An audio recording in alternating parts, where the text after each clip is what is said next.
ونستغفره ونعوذ بالله من شرور أنفسنا ومن سيئات أعمالنا من يهده الله فلا مضل له ومن يضلل فلا هادي له وأشهد أن لا إله إلا الله وحده لا شريك له وأشهد أن محمدا عبده ورسوله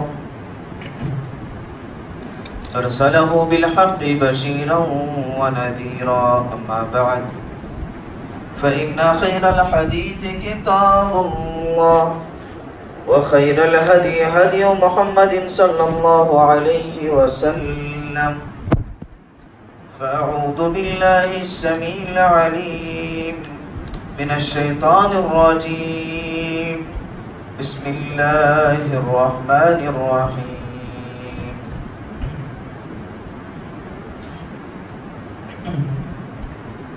وقال قرينه هذا ما لدي عتيد ألقيا في جهنم كل كفار عنيد مناع للخير معتد مريب الذي جعل مع الله إلها آخر فألقياه في العذاب الشديد قال قرينه ربنا ما أطغيته ولكن كان في ضلال بعيد قال لا تختصموا لدي وقد قدمت إليكم بالوعيد ما يبدل القول لدي وما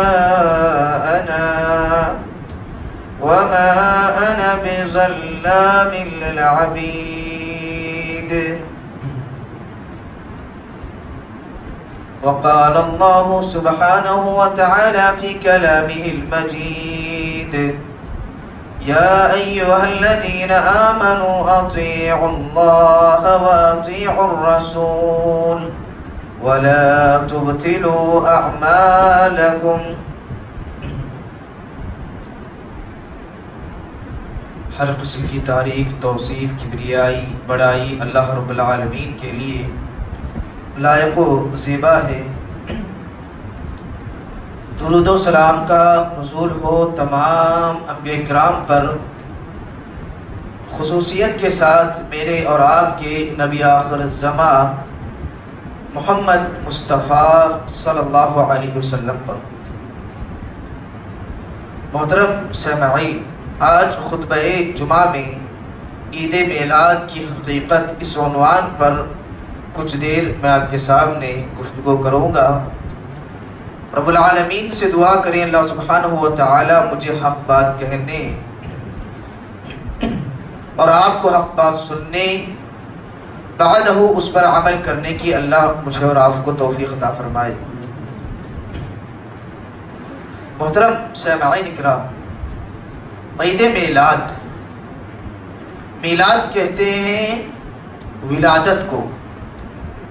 عید یہ لفظ ہمارے درمیان بڑا ہی مشہور و معروف ہے، اس کی وضاحت کی ضرورت نہیں۔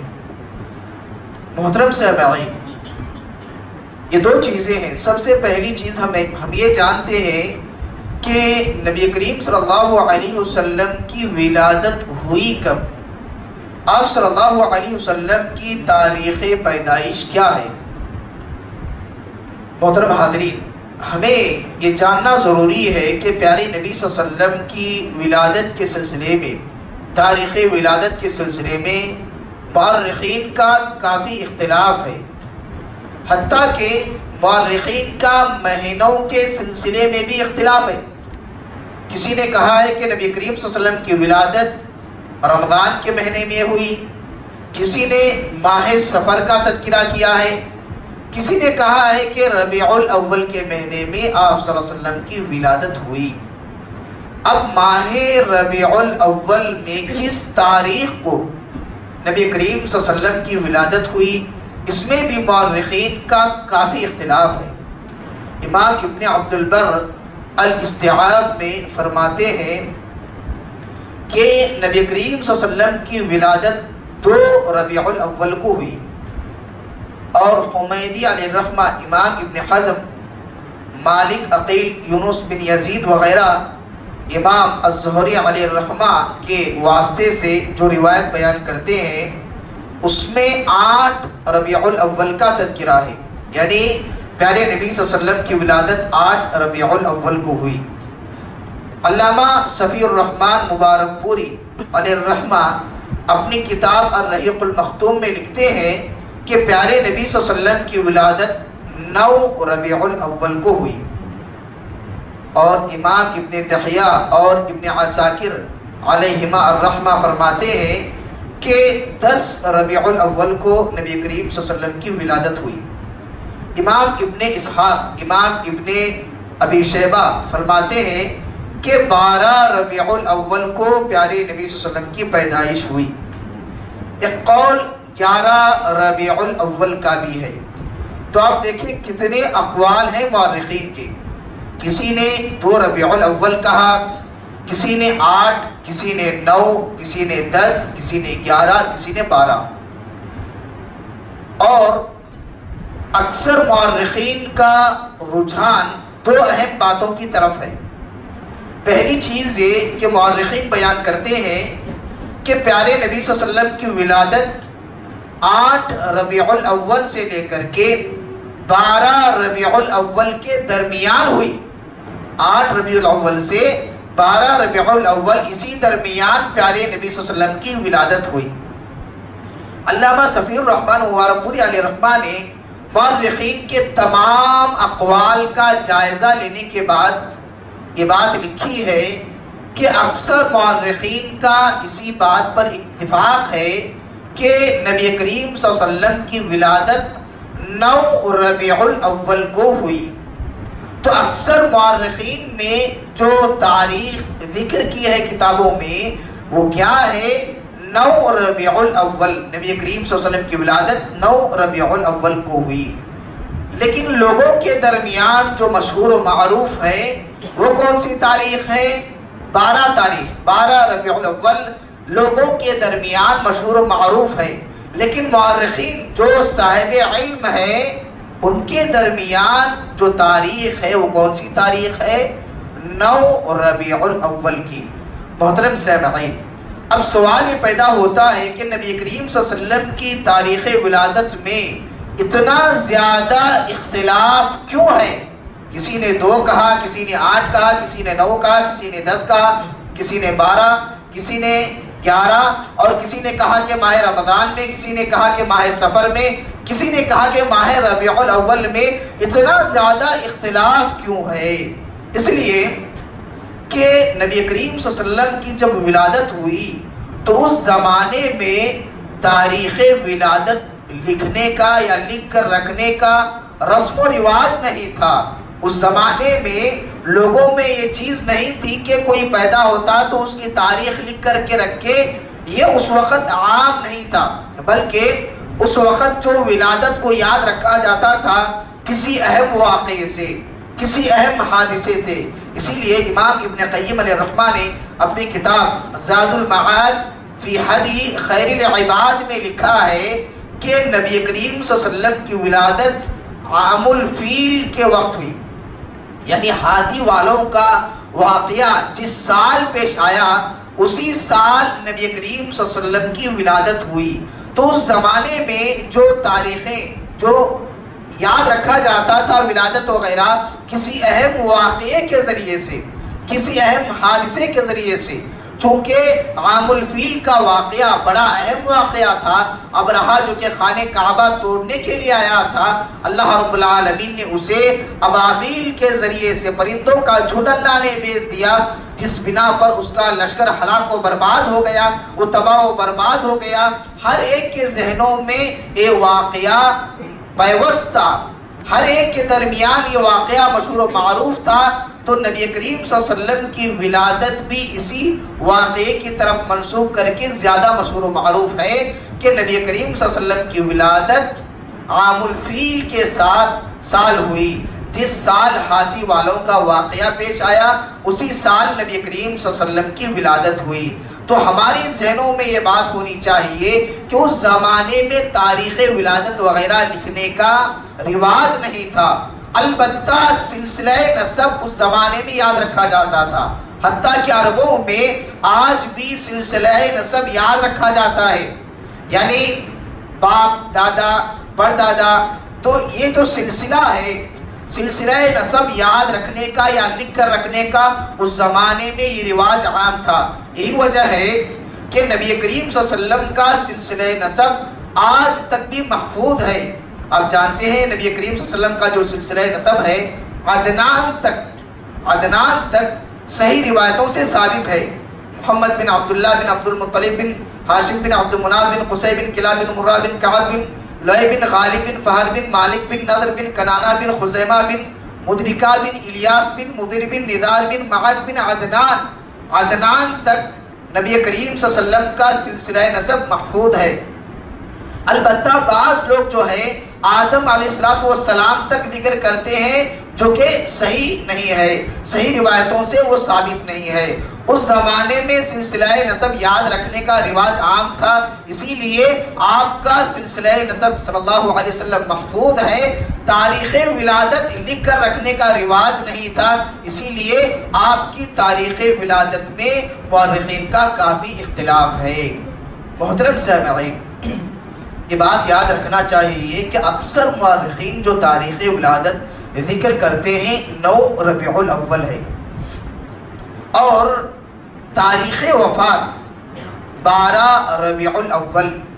نبی کریم صلی اللہ علیہ وسلم کی جو وفات ہوئی وہ کب ہوئی؟ 12 ربیع الاول۔ اس میں کسی بھی مورخ کا اختلاف نہیں ہے، کسی کا اختلاف نہیں ہے۔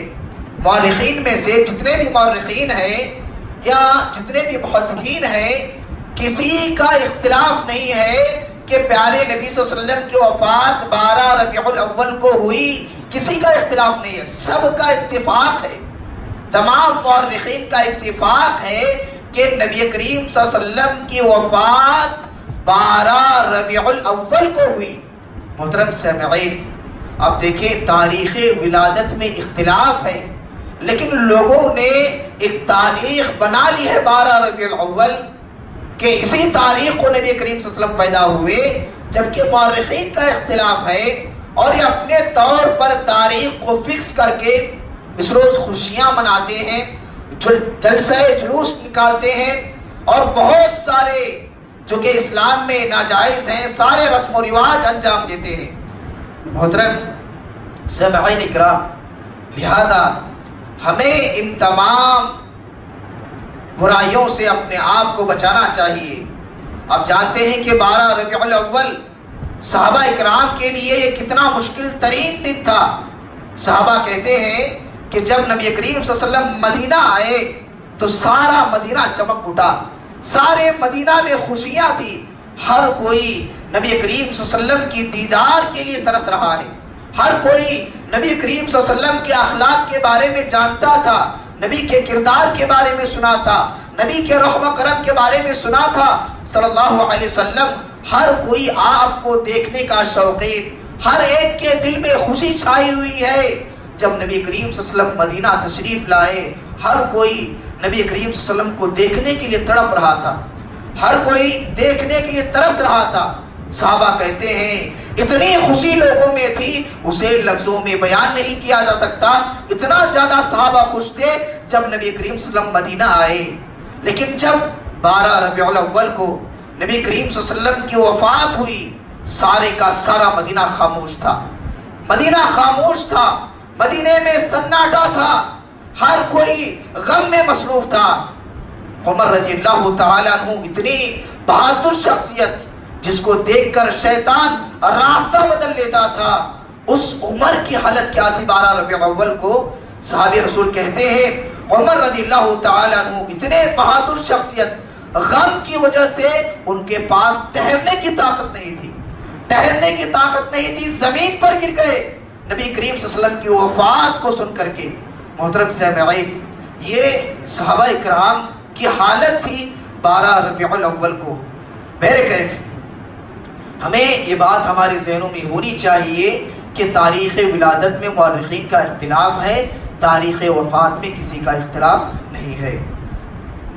دوسری بات، 12 ربیع الاول یا نبی کریم صلی اللہ علیہ وسلم کی ولادت کو خوشی منانا، عید منانا، کیا شریعت اسلامیہ میں اس کا ثبوت ملتا ہے؟ کئی دلائل ہیں، میں صرف ایک دو دلیلیں آپ کے سامنے پیش کرتا ہوں۔ محترم سامعین، یہ بات یاد رکھیں کہ نبی صلی اللہ علیہ وسلم کی ولادت پر عید منانا یا جلسہ جلوس وغیرہ کا انعقاد کرنا قرآن اور حدیث میں صراحتاً کوئی دلیل نہیں ہے، نہ قرآن میں ہے نہ حدیث میں ہے۔ صراحتاً، یہ لفظ یاد رکھیں، میں کہہ رہا ہوں صراحتاً کوئی دلیل نہیں ہے۔ صراحتاً کسے کہتے ہیں؟ یعنی جس میں واضح طور پر یہ بتایا گیا ہو، یہ حکم ہوا ہو نبی کریم صلی اللہ علیہ وسلم کی وفات پر عید مناؤ، ایسا حکم کہیں پر بھی نہیں ملتا، نہ قرآن میں نہ حدیث میں۔ البتہ بعض آیتیں اور احادیث ہیں لوگوں کے درمیان پیش کرتے ہیں اور آیتوں کا ترجمہ بگاڑ دیتے ہیں اور ان آیتوں سے غلط استدلال کرتے ہیں۔ یہ لوگوں کے سامنے عام کرتے ہیں، دیکھو اس آیت میں عید میلاد منانے کا تذکرہ ہے، اس حدیث میں عید میلاد منانے کا تذکرہ ہے، جبکہ اگر ان آیتوں کی تفسیر آپ صحابہ سے دیکھیں گے، تابعین سے دیکھیں گے، تبع تابعین سے دیکھیں گے تو ایسی تفسیر آپ کو ملے گی ہی نہیں۔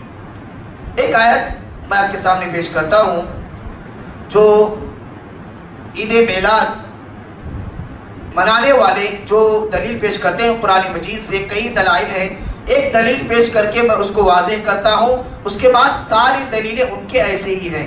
سب سے پہلی دلیل سورہ یونس آیت نمبر 58 میں اللہ نے فرمایا قُلْ بِفَضْلِ اللَّهِ وَبِرَحْمَتِهِ فَبِذَلِكَ فَلْيَفْرَحُوا۔ اللہ کے نبی صلی اللہ علیہ وسلم آپ لوگوں سے کہہ دیں کہ یہ اللہ کے فضل سے اور اس کی رحمت سے ہے، تو اس پر لوگوں سے کہیے کہ وہ خوش ہو جائے۔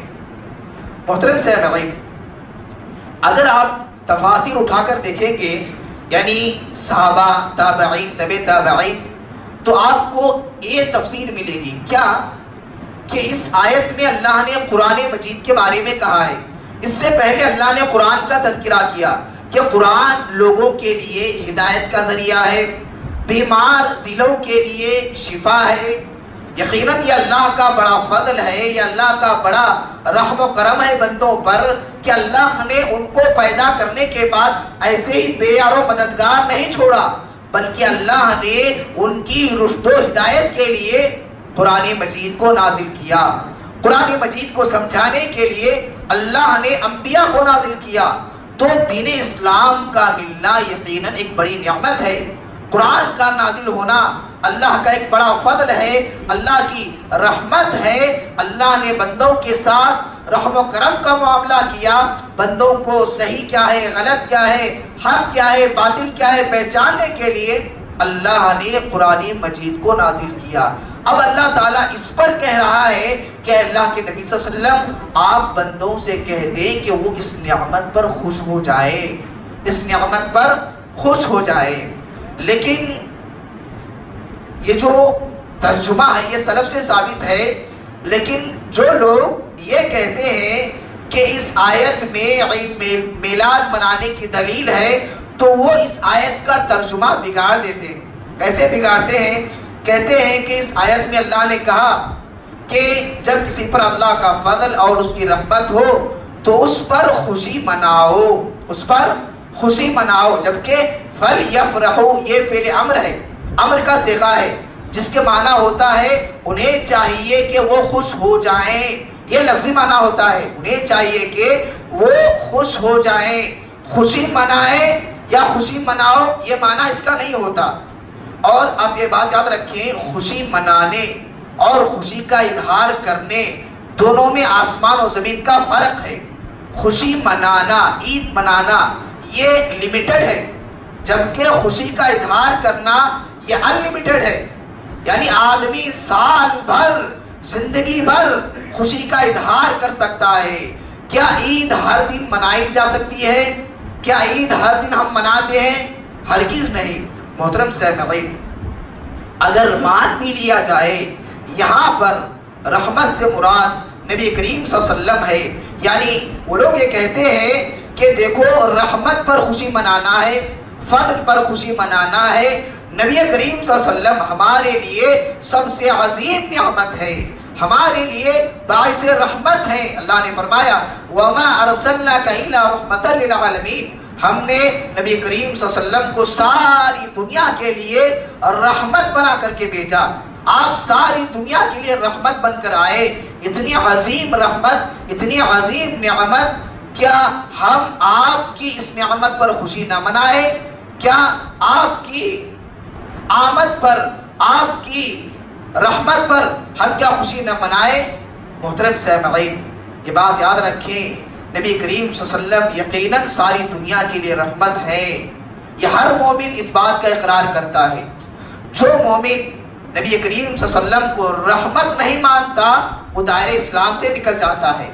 ہر ایمان والے آدمی کے لیے لازم ہے، ضروری ہے کہ وہ نبی کریم صلی اللہ علیہ وسلم کو رحمت للعالمین مانے، سب سے زیادہ اللہ اور اس کے رسول سے محبت کرے۔ پیارے نبی صلی اللہ علیہ وسلم نے فرمایا لا یؤمن احدکم حتی اکون احب الیہ من والدہ وولدہ والناس اجمعین، کہ تم میں سے کوئی آدمی اس وقت تک کامل مومن ہو ہی نہیں سکتا جب تک کہ اپنے والد، اپنی اولاد، سارے لوگوں سے بڑھ کر کے مجھ سے محبت نہ کرے۔ تو سب سے زیادہ محبت نبی کریم صلی اللہ علیہ وسلم سے کرنا ہے، اور نبی کریم صلی اللہ علیہ وسلم کی آمد پر خوشی کا اظہار کرنا ہے، لیکن صرف ایک دن نہیں، پورا سال کرنا ہے۔ زندگی بھر ہمیں خوش رہنا ہے، زندگی بھر خوشی کا اظہار کرنا ہے۔ نبی کریم صلی اللہ علیہ وسلم کا دنیا میں آنا، دنیا میں مبعوث کیا جانا، یقیناً یہ ہمارے لیے بڑی شرف کی بات ہے۔ ہمیں نبی کریم صلی اللہ علیہ وسلم سے محبت کا اظہار کرنا چاہیے، خوشی کا اظہار کرنا چاہیے، لیکن صرف ایک دن نہیں بلکہ زندگی بھر ہمیں خوشی کا اظہار کرنا چاہیے۔ محترم سامعین، لہذا یہ جو استدلال کیا جاتا ہے، یہ استدلال جو ہے ہمیں سلف میں سے کسی کی تفسیر سے نہیں ملے گا۔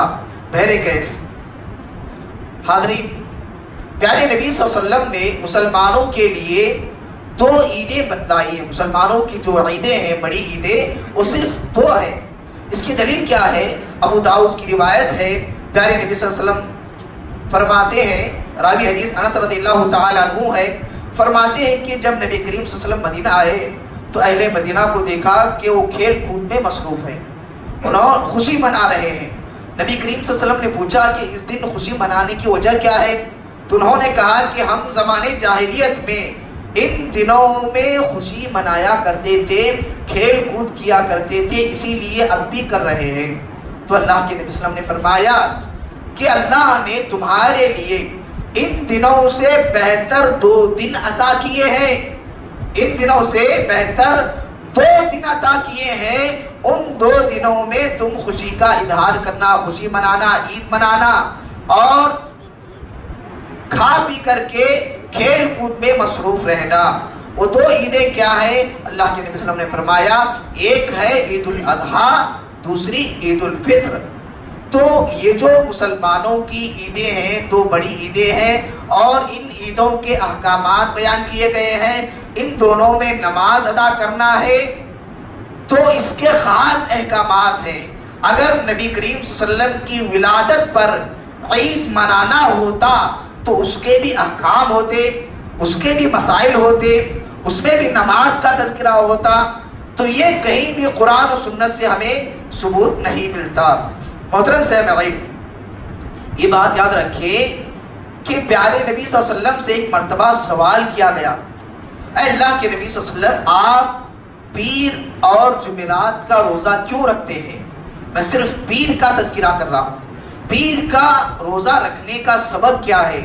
اللہ کے نبی صلی اللہ علیہ وسلم نے کہا تھا کہ پیر کا دن یہ وہ دن ہے جس دن میری پیدائش ہوئی، میری ولادت ہوئی، میں پیدا ہوا اسی لیے پیر کو میں روزے سے رہتا ہوں۔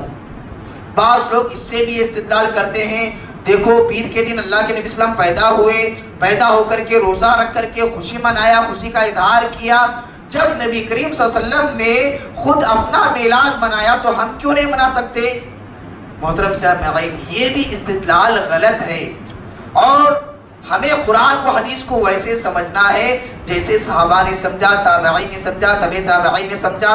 سلف سے ہٹ کر کے ہم اپنا دماغ دوڑاتے ہیں تو یقیناً گمراہ ہو جائیں گے، گمراہی کا راستہ ہمارا مقدر بن جائے گا۔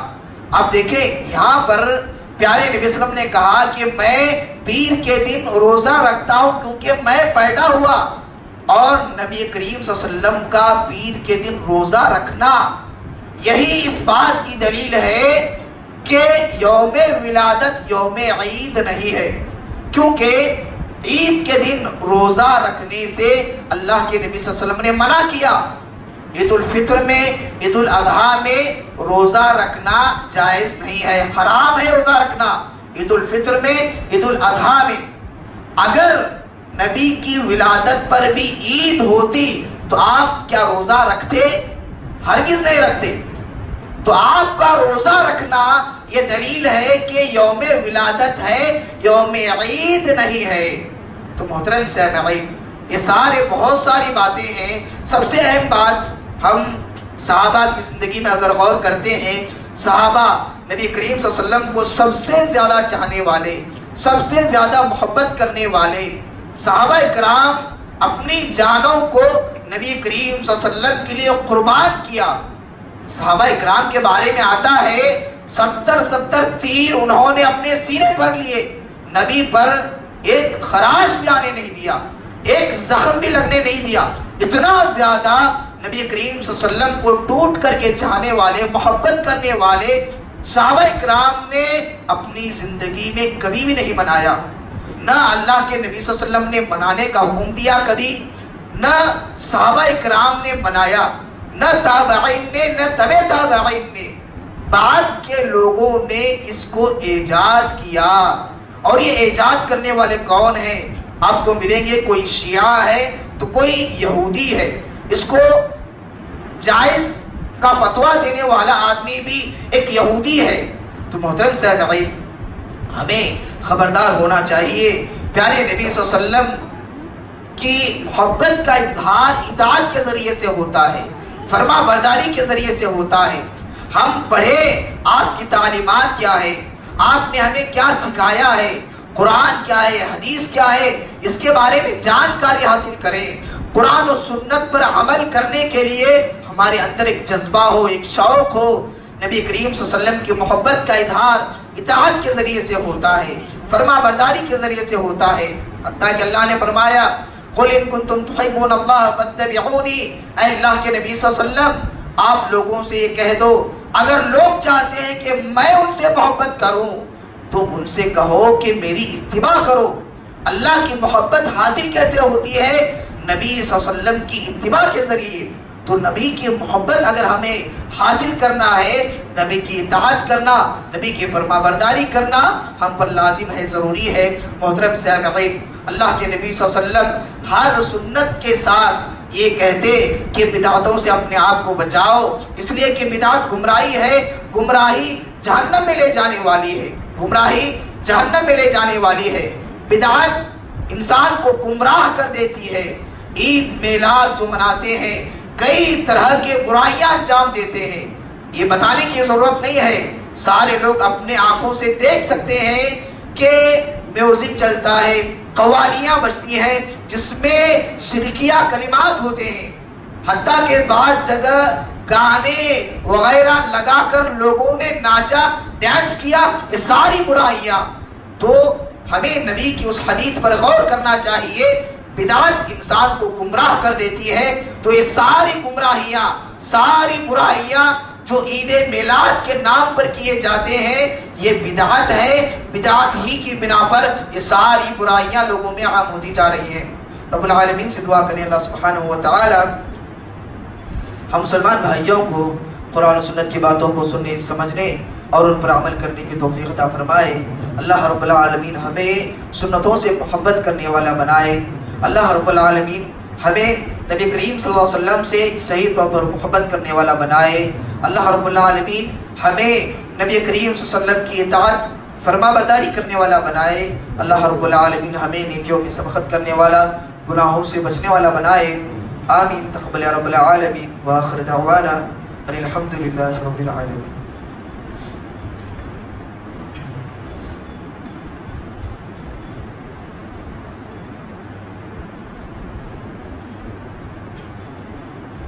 نحمده ونستعينه ونستغفره ونعوذ بالله من شرور أنفسنا ومن سيئات أعمالنا، من يهدي الله فلا مضل له ومن يضلل فلا هادي له، وأشهد أن لا إله إلا الله وحده لا شريك له، وأشهد أن محمدا عبده ورسوله أرسله بالحق بشيرا ونذيرا. أما بعد، فإن خير الحديث كتاب الله، وخير الهدي هدي محمد صلى الله عليه وسلم. فأعوذ بالله السميع العليم من الشيطان الرجيم. بسم الله الرحمن الرحيم. إن الله وملائكته يصلون على النبي يا أيها الذين آمنوا صلوا عليه وسلموا تسليما. اللهم صل على محمد وعلى آل محمد كما صليت على إبراهيم وعلى آل إبراهيم إنك حميد مجيد. اللهم بارك على محمد وعلى آل محمد كما باركت على إبراهيم وعلى آل إبراهيم إنك حميد مجيد. عباد الله رحمني ورحمكم الله. إن الله يأمر بالعدل والإحسان وإيتاء ذي القربى وينهى عن الفحشاء والمنكر والبغي يعظكم لعلكم تذكرون. اذكروا الله يذكركم وادعوه يستجب لكم ولذكر الله تعالى وأولى وأجل وأتم وأكبر.